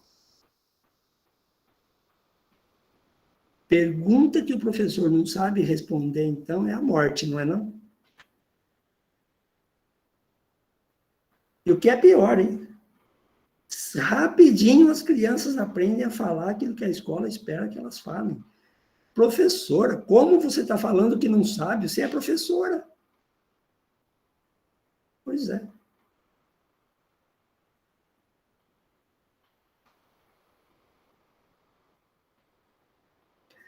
Eu estou falando, insistindo nessa questão, porque o tema desse encontro de hoje é a escola que temos e a escola que queremos. Estou tratando disso até agora. É sujeito e subjetividade. É biopoder e biopolítica. São conceitos do Foucault. É institucionalização. É saber. é saber poder, é regime de verdade. Tudo que eu falei até agora estão nesses conceitos do Foucault. Por que regime de verdade, por exemplo? Regime aqui é uma palavra que tem um sentido, está sendo usada num sentido pelo Foucault, e eu vou trazer aqui o sentido. Regime no sentido político do termo, como forma de organização do poder, estrutura do poder. Regime nesse sentido. Então, nós vivemos, por exemplo, num regime supostamente republicano, né? Tudo bem que não avisaram para uma certa pessoa, que eu não vou dizer o nome, porque está achando que foi eleito, mas foi eleito para Deus, né? Bom, eu vou sair do exemplo, mas enfim, com todo respeito. Regime de verdade, uma estrutura de poder que produz não verdades no plural, produz verdade no singular. Produz verdade no singular quer dizer o quê? Na relação de poder, a verdade está de um lado e não do outro.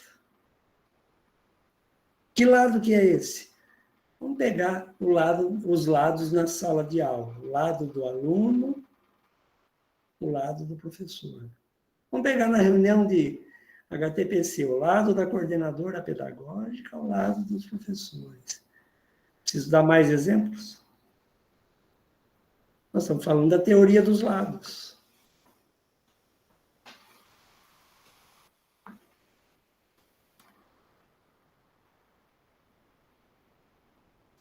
Na teoria dos lados, e que são dois, alguém tem que estar certo e alguém tem que estar errado. É o mundo dividido em duas metades, o certo e o errado. Mas isso já causou muitos problemas, né? A gente aqui não admite muito facilmente, mas já causou muitos problemas. Olha só, o certo e o errado, o feio e o bonito, o gordo e o magro, o alto e o baixo, o preto e o branco, o homem e a mulher, o professor e o aluno, o esposo e a esposa, o patrão e o empregado. Preciso continuar a lista? Olha como a vida ensinou para a gente que o mundo se divide em duas metades. Os inteligentes e... Bom, eu não vou falar o outro, né, porque é meio agressiva a palavra, mas... Os que têm dom, para quem acredita nessa bobagem, e os que não têm. Olha só, quantos daqui não cresceram ouvindo assim? Ah, ele é peralta, né? Mas ele é bom de matemática, né? Mas é menino, né? Ela é tão boazinha, gosta tanto de português, ela não é lá muito boa em matemática. Gente, isso instaura um lugar não só de gênero, um lugar de relação de poder e de subjetividade subjetivada. Um lugar de colonização. Você tinha que falar dessa palavra, né, Raíssa? Agora não paro de falar ela o tempo inteiro aqui, ela me vem na cabeça toda hora. Eu estou sendo ótimo, porque eu estou anotando tudo. Um regime de verdade é um regime político onde tem algumas verdades que são mais verdades que as outras. É uma estrutura de poder em que as forças dos mais fortes determinam as verdades dos mais fracos. Isso é um regime de verdade. O regime de verdade na sala de aula, o regime de verdade em casa, entre pais e filhos, entre esposos, entre o irmão mais velho e o irmão mais novo. Lá na fábrica, lá na farmácia, no hospital, na igreja, não sei na onde, o regime de verdade funciona.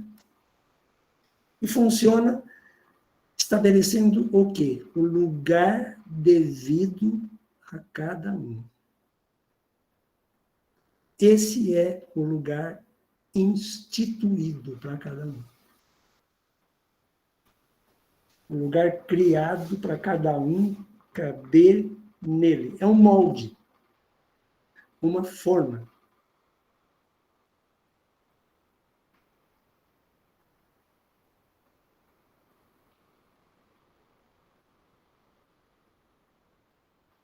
Então, esse regime de verdade, ele funciona como uma coisa deliciosamente verdadeira na nossa frente.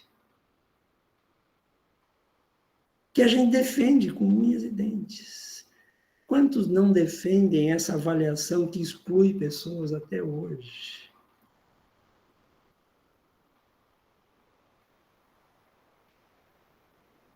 Quantos não defendem os rankings que as avaliações criam entre as escolas do mesmo município?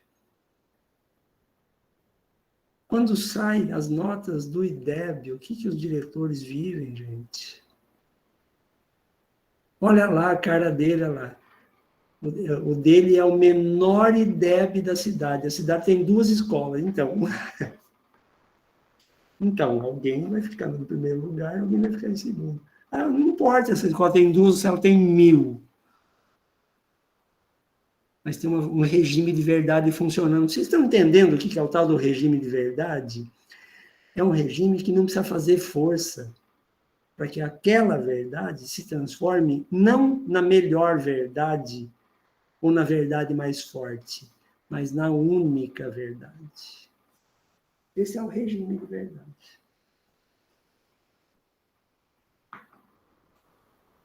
E só é possível um regime de verdade porque acontece aquele processo que a Raíssa estava lembrando, que se chama processo de subjetivação. Ou seja, os processos de constituição de uma subjetividade submissa. Ou você nunca disse assim, eu não vou fazer tal coisa, não é para mim. Não vou prestar esse concurso, eu sei que eu não vou passar. Eu não vou tentar tal coisa, é muito difícil para mim. Eu já tentei outras vezes, não deu certo. Então já está dito, determinado e escrito lá no testamento do Adão, ou como diz na música do Chico Buarque, eu nasci todo errado, foi como é que é a história lá de um anjo querubim que falou que eu ia dar errado. Tem uma música, né, Roberto? Não lembro mais, que ele cantava em parceria, acho que com o Ney Mato Grosso, não sei.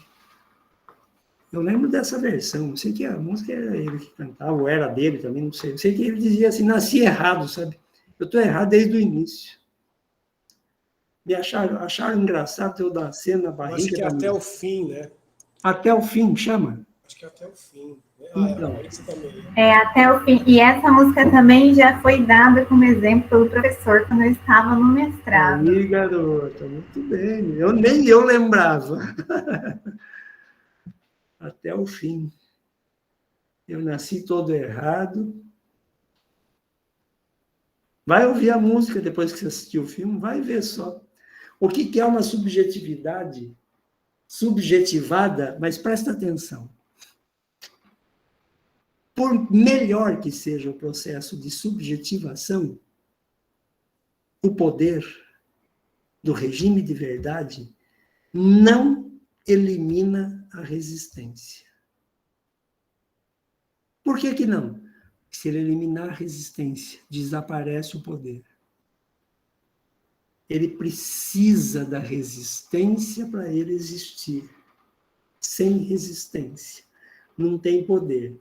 Sem poder, não tem regime de verdade.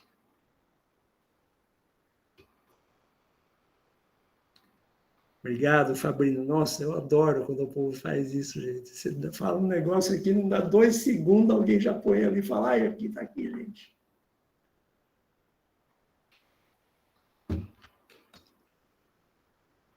Você quer ver um regime de verdade funcionando bem direitinho na sua vida ainda? Quando você lê um texto e fica procurando as ideias principais do autor, o que você está fazendo? Está procurando o que o texto diz. E eu gosto da ideia do professor chamado Jorge Larossa, ele deve estar aposentado atualmente. Ele trabalhava na Universidade de Barcelona, ele é espanhol. E ele falava assim, sabe o que o texto diz? Nada, o texto não fala. O texto põe a gente para falar. E ele dizia mais, é preciso deixar-se ler pelo texto. Mas o que a escola ensinou para a gente? Tem 2 tipos de texto. Os textos fáceis e os textos difíceis. E quando o professor, então, resolve que ele tem que sofisticar na aula dele, no jeito de falar, etc., porque aí ele vai ser visto como um cara inteligente, um camarada erudito. Se você perguntar para o colega do lado, você está entendendo alguma coisa, ele vai falar para você, assim, não estou entendendo nada. Mas que ele fala bonito, ele fala, né? Então, olha só. Os textos do Foucault é ótimo. Pois é.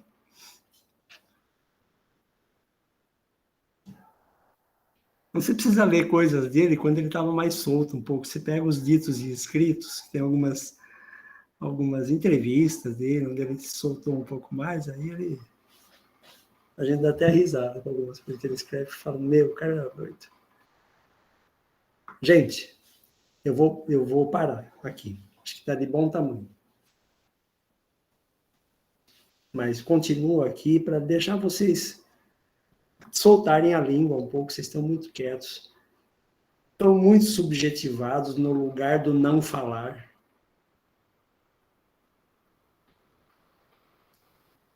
Estão concordando com tudo, não é possível, eu não vi. Tudo bem que não tem muita gente com a câmera aberta, mas o povo não balança a cabeça assim, falando, não é assim não.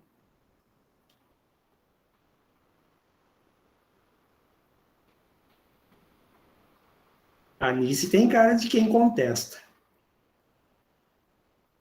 Mas anos e anos e anos de escola como aluno. Anos e anos e anos de professor. Aí resolve e faz o mestrado, chega no doutorado. Sabe que os alunos do doutorado são os alunos mais dóceis que existem. Dá até raiva. Dá até raiva. Por quê? Simples, porque o cara que dá aula para eles deve morar lá no alto do Olimpo, né? Os deuses do Olimpo, entende? Fala sério, não é não? Regime de verdade. Subjetivação bem feita. Mas chega, gente, eu falei demais já. Queria dizer para vocês que tem vários dos conceitos. Eu vou mandar para vocês a organização dessa aula, desse encontro, dessa nossa conversa. Vou disponibilizar para... Eu mando para o Roberto envia para todo mundo. É para vocês verem um pouco como é que eu pensei, escrevi algumas coisas ali, talvez sirva para alguma coisa, mas estão os conceitos que eu queria trabalhar e que, de uma forma ou de outra eles foram meio que aparecendo aqui. Deixa eu esquecer não, Roberto, por favor, para te mandar esse negócio. Pode ser que sirva para alguma coisa, para alguém, né?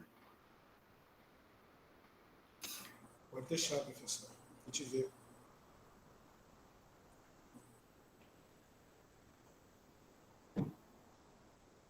Eu tive um professor que ele dizia assim, gente, quando você abre para o povo falar e o povo não fala nada, de duas uma. É porque todo mundo entendeu tudo ou porque ninguém entendeu nada. E eu estou preocupado, entende?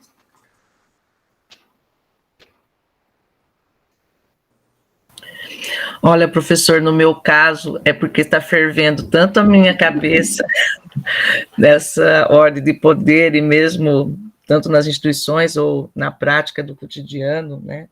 como peça de engrenagem, ou muitas vezes silenciada, que, enquanto educadora mesmo, né? Ou tanto de educador para educadora, ou de educadora com os meninos e as meninas. Então, no meu caso, está fervendo, o senhor nem imagina o quanto. Então, não é um silêncio, não. Está Que bom. borbulhando aqui. Você me salvou, Márcia, pelo amor. Professor, Diga.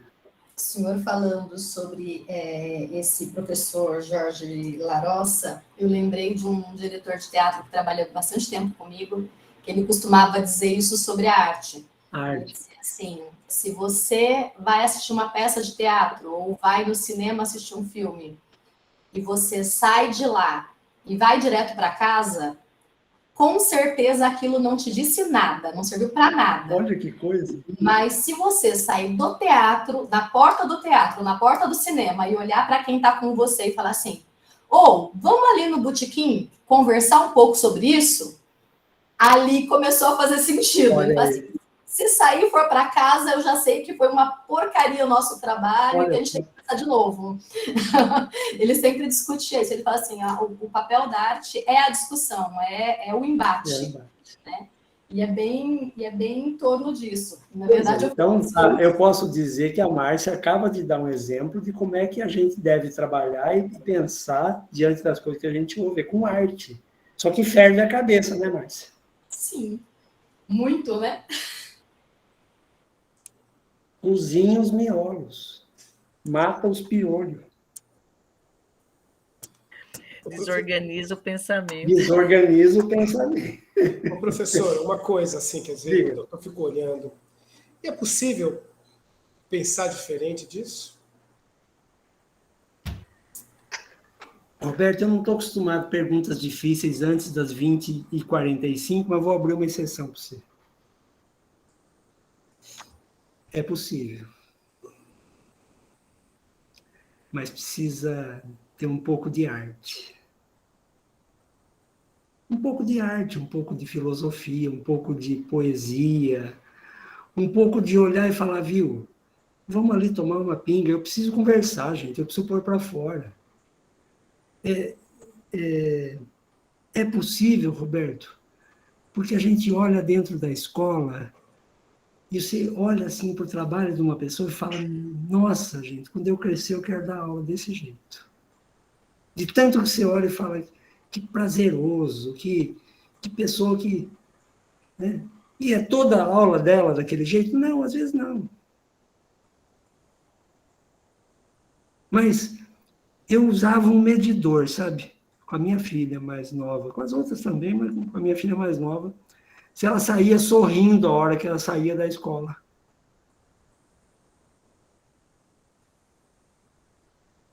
E eu não perguntava para ela, por que você saiu sorrindo? Mas eu perguntava quando ela saía meio arrastando a asa. O que foi? O que aconteceu hoje? Então, é possível fazer diferente? Eu afirmo que é. É fácil fazer diferente? Não, não é. Mas a pergunta é, por que fazer diferente? A gente quer fazer diferente. A gente quer que aquele aluno saia dali com uma pulga atrás da orelha. A gente quer que ele chegue em casa e fale assim, mãe, hoje eu aprendi uma coisa legal na escola. A gente quer que ele fale, olha, hoje tem uma coisa na escola que me entristeceu. O que foi? Me ensinaram uma coisa lá que eu não sabia e eu não gostei. Mas ainda assim, mudou a cabeça dele. Né? Então, é possível fazer diferente? É uma pergunta que a gente tem que fazer todo dia. Quando estiver chegando na escola, eu estou sonhando com a escola aberta de novo, né? Você está vendo, né? Mas, abrindo a sala, virtual, presencial, seja o que for, o que eu vou fazer hoje que eu nunca fiz? Não desse jeito. É possível eu chamar a professora da sala do lado? Eu trabalho no 4º ano, ela trabalha no 5º, e fala, viu, vamos juntar essa garotada toda numa sala só e ficar tudo empinhocado aqui dentro, e vamos fazer uma conversa com eles sobre a vida, sobre ser astronauta, sobre a Covid, sobre alguma coisa interessante. Não, professor, não posso ir, não, eu tenho um planejamento para cumprir. Entendi. Você entende? Então, é possível fazer sempre diferente? Não sei. O que eu sei é que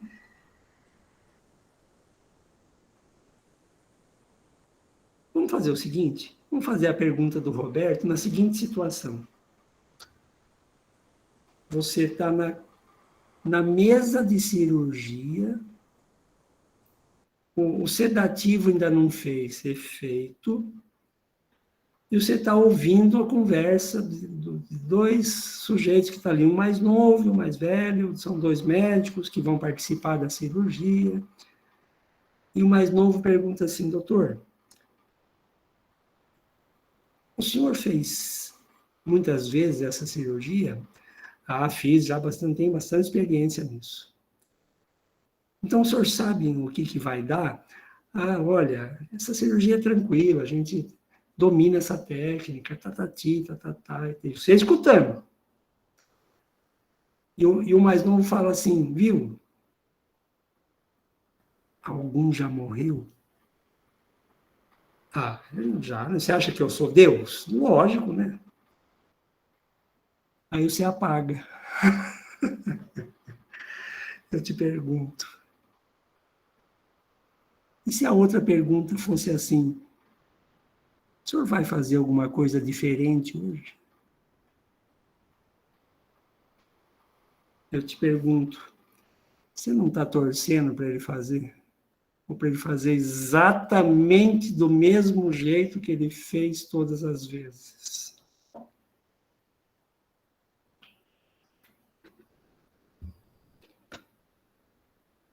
Você quer ver médico judiar da gente, é o cara que acompanha, faz, como é que faz? Pré-natal. Principalmente pai de primeira viagem, viu? Vai dar tudo certo? Ele fala assim, na maioria das vezes dá. Cara, na maioria das vezes, para. Agora que é a minha vez, que é a minha esposa, que é meu primeiro filho, você vai falar uma maluquice dessa? Está querendo que eu vire estatística, rapaz? Mas olha, a pergunta do Roberto é uma pergunta potente. Pergunta potente é que a gente responde, e ela fica de pé. É porque eu acho que a gente precisa perguntar isso o tempo inteiro. É possível fazer diferente? Professor, isso me lembrou uma situação essa semana, e também uma das questões fervendo aqui, e com a pergunta do Roberto, é sobre essa questão das certezas e das seguranças, né? Então, eu e uma outra professora na escola, por conta da situação de aprendizagem que as crianças, por conta da pandemia e tudo mais, nós fizemos esse questionamento assim, olha, vamos fazer uma coisa diferente, né? E aí, na ideia, a gente pediu a ajuda para outra professora, que nós gostaríamos de fazer 2 vezes na semana, entre as 3 salas, que a gente fizesse como se fosse uma recuperação, independente, como eu estou mais voltada até na questão de alfabetização, que nós misturássemos das 3 turmas, do 3º, do 4º e do 5º ano. Nossa, que legal. E para fazer, por exemplo, a ideia que nós tivemos assim, era desorganizar um pouco essa questão de ano, de série, mesmo de conteúdo. Só que assim, éramos em 2, mas nós precisaríamos de uma terceira, né? Para fazer essa organização. Então, às vezes, a gente até tenta esse diferente, e aí essa terceira professora ainda está um pouco em dúvida, porque a ideia era realmente formar um grupo de crianças que estivessem com dificuldades de alfabetização, um outro com a dificuldade na produção e o outro que estaria aí com a questão da leitura, que eram os pontos principais que nós estávamos pensando. Então, uma vez por semana, pelo menos depois do intervalo, 2 aulas, nós faríamos esses grupos e cada professora ficava responsável por cada uma. Mas é tão difícil fazer diferente, até por conta da instituição, dessa organização, da segurança ou não, né, do outro, a importância dessa parceria. Então, é possível, mas necessita de várias questões, né, de vários elementos também. A estrutura pesa na cabeça da gente, nos ombros, né, Márcia? As pessoas rapidamente têm gente para perguntar, viu, mas por quê? Viu, vocês estão bagunçando a escola, viu? Você está em dia com o seu planejamento? Você está cumprindo?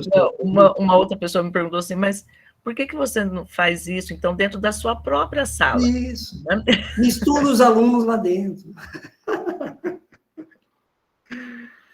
Márcia do céu, filha, eu vou dizer uma coisa para você. Sabe, eu ia dizer para o Roberto, é a hora da propaganda, né, Roberto? Nós estamos dentro desse programa, desse projeto de formação, com uma proposta que a gente tem chamado de A Escola Outra. A pergunta é essa, dá para fazer diferente? Fazer o quê? O que você ia fazer? Por exemplo, dá para o professor de matemática ensinar história? Ué, de repente, se ele sabe alguma coisa de história, põe ele lá para dar uma aula de história. Com todas as dúvidas que ele tem de como dar aula de história. Não tem problema, não. Sabe essas coisas assim que isso que vocês estão fazendo, tentando dizer que, né, a estrutura, ela trinca na hora que você faz um negócio desse. E o povo quer remendar as trincas, filho. Eles vão ficar desesperados com vocês. Não é? Então, mas vai que dá certo, né? Olha, vai que dá certo o quê? Vai que algumas crianças aprendam, chegam em casa falando, olha, hoje misturou lá 3 classes, foi tão legal, né? Então, a gente precisa se arriscar um pouco mais, não é, Márcia? A gente precisa se arriscar um pouco mais. A escola tornou a gente muito dócil demais. Muito seguidor das regras demais. Eu não estou dizendo que tem que destruir todas as regras, eu estou dizendo que de vez em quando a gente fazer diferente do que está nas regras é uma coisa saudável, né? Mas precisa fazer sentido, né, Márcia? Precisa fazer sentido.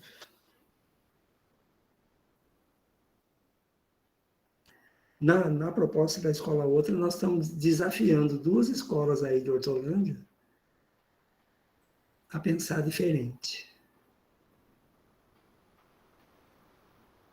E numa delas, uma vez, uma professora me perguntou, professor, mas a Escola Outra leva o aluno para a faculdade? Olha que legal a pergunta. E eu falei para ela, eu sei o que você está perguntando. Você está perguntando se nós vamos acabar com o currículo na Escola Outra. Eu falei, não é essa a proposta. A proposta é perguntar sempre por que é que a gente está fazendo o que a gente está fazendo. Por que é que nós ensinamos essas coisas? Por que não outras? Por que não de outro jeito? Por que não em outro tempo? Ah, nós vamos fazer uma aula de 100 minutos, as 3 turmas. Ué, mas a aula não tem 100 minutos. Ué, a nossa tem agora. Hoje, nessa semana, sei lá. Não é para desmobilizar tudo, é para fazer isso que o Roberto perguntou. Dá para ser diferente? Dá.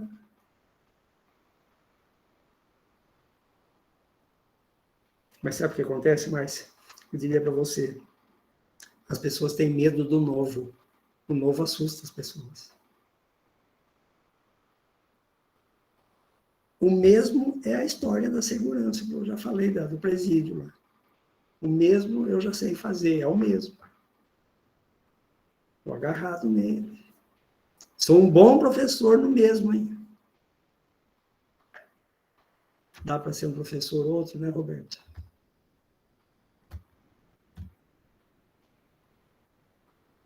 Como diz o baiano, tá de bom tamanho, pro.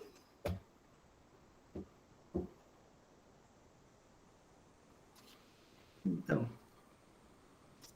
Roberto, encerra aí, filho. Vê aí. Não, deixa eu só quer falar. Alguém quer falar mais alguma coisa? Tudo bem. Sem problema.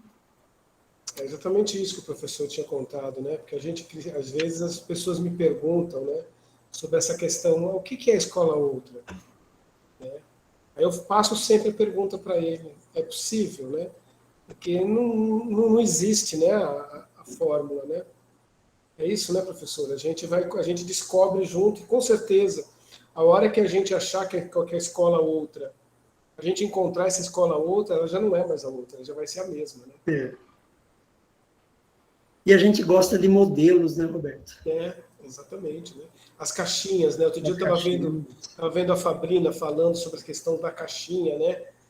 Eu sempre tive uma dificuldade, que eu sempre falei isso, eu sempre trabalhei em várias caixas, né? Eu sou músico, eu sou pesquisador, eu sou professor, e as pessoas não gostam disso. Quando você vai falar com alguém, mas você não é especialista em nada? Eu falo, sou especialista em generalidades. Em generalidades.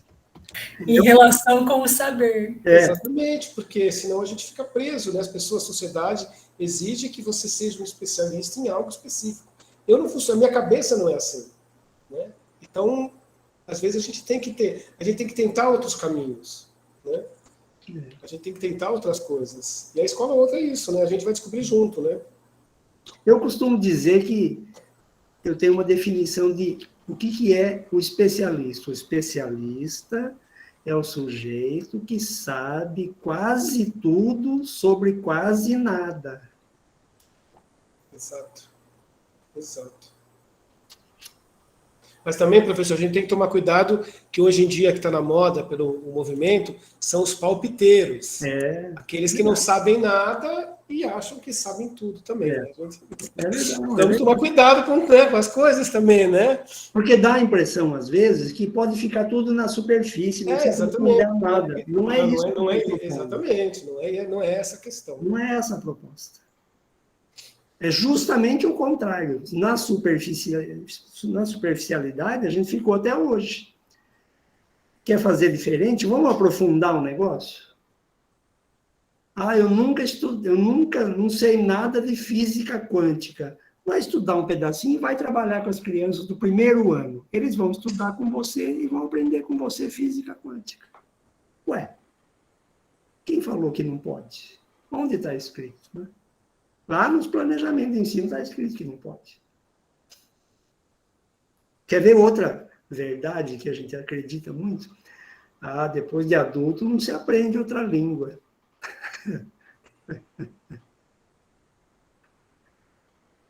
Não se aprende se não se estuda, claro que não se aprende. Não, já passei da idade. Tem gente com data de validade vencida, entendeu? Gente, que negócio esquisito, tá louco? Gente boa, são 9 horas. Deve ter gente aqui que não deu tempo nem de jantar. Eu jantei correndo. Eu cheguei a pensar em fazer uma sopa para tomar de canudinho, para ser mais depressa. Tomar na caneca, né, professor? Dá muito trabalho. Falei, não, eu vou fazer o meu que está pronto. Mas quem não jantou vai jantar. Vai ficar com o estômago meio virado depois de uma aula dessa, né?